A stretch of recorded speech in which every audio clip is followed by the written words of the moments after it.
Yeah, something I've got written down as one of my choices is every single day is I choose to be the person that has all the results.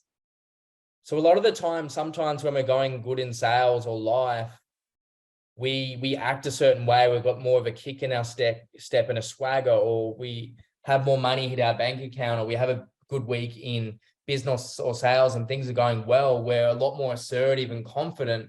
And then I used to have this, if I had a shit week in sales, the way that I would show up to a nightclub or going out on that Friday or Saturday, if I had a good week in sales, I'd walk up to any woman, I'd be confident, I'd be fucking walking around and have this like swagger about me and this energy because I've been closing deals all week.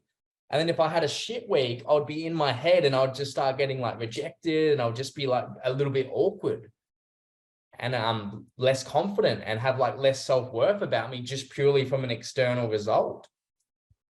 But one thing I've learned in life is just like every day I just make the choice that my success won't change me. I'm the same person. So I just choose to be the person that has all the results now. You can write it down. I choose to be the person that has all the results. So just be the person every day that already has it all. I call it living in the end result of already having it all.